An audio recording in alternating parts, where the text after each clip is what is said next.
What is up, guys? Welcome back to another video. So today we have the Cavalier Gorr boss.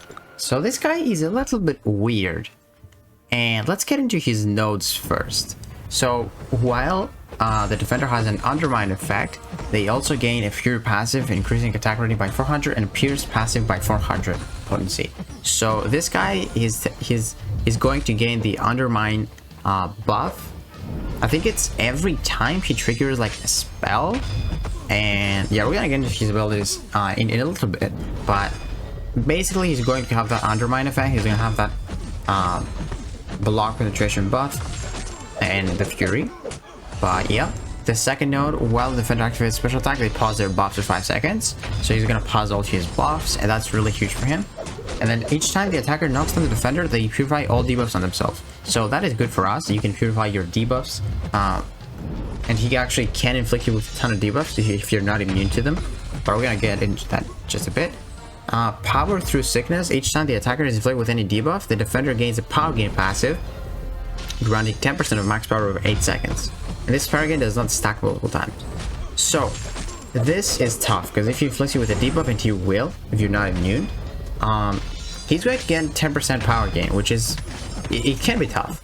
And then Warpath, it's a pretty weird node. So when the defender purifies a debuff, or sorry, when the attacker purifies a debuff, if you purify a debuff, the defender gains a fury passive, increasing their attack by 25%.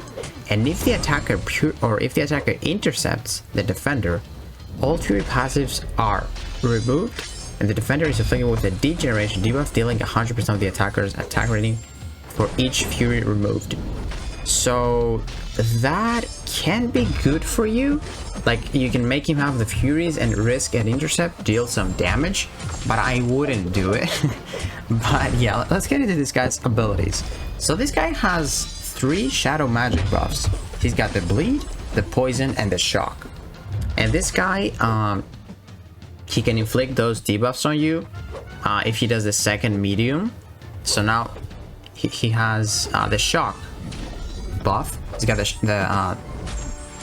shock shadow magic buff. So if he does a double medium on me, he will inflict me that. But as a defender, he can trigger his debuffs, his damaging debuffs, into the block, and he's got a 4% chance for each buff on him. So that's why I prefer nullified champions like that, because if you pay attention to the fight now, he's got a lot of those poison, shock, and bleeds.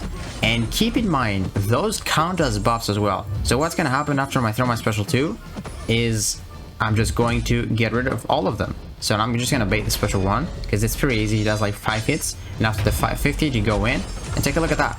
See, he's got nothing. That's instant nullify, and we get some power deal because we were Claire, and then he cannot hit us with any debuffs. If you purify them, he cannot. And he's got less chance as well. Let's say he gets like a buff, he's gonna have only 4% for each, so that's not too bad. And if he doesn't stack a lot of them, you're not gonna die, because they don't deal too much damage. But that is really huge to know. And then also he gains a regen buff when you hit him, restoring 16% of the health over 12 seconds.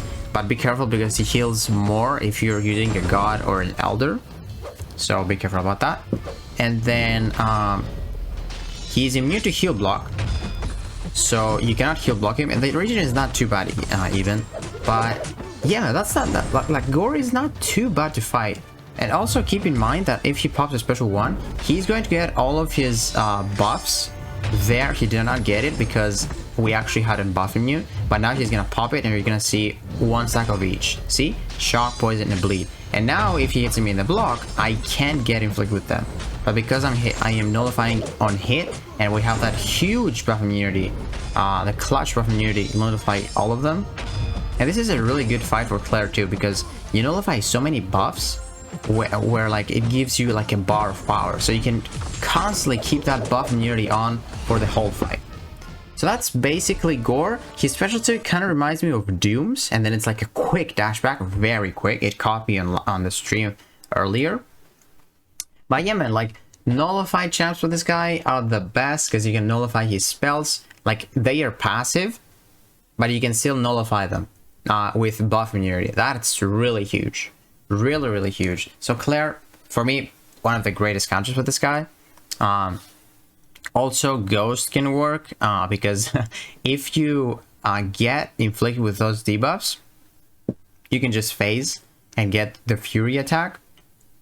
So probably Ghost is like the best counter, I would say, but Claire is a very safe one. And then one of my favorites, which I wanted to use but I don't have them as a 4-star maxed character, are Nebula. Because Nebula is immune to bleed, poison, and shock. So he's immune to every shadow magic buff that Gorr has. So even if he has a ton of buffs and he gets that 4% chance to 100% chance to inflict us with the damaging debuff, he won't be able to because we are immune to everything.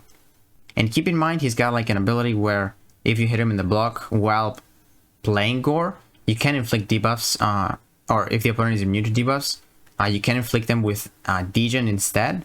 Let's say someone is immune to the shock, he's going to get Degen, but it doesn't work as a defender, luckily. So that's really good for us. But yeah, guys, let me know if this video helped you take down Gorr easily. And if you enjoyed this video, please give it a like, subscribe, and I will see you in the next one.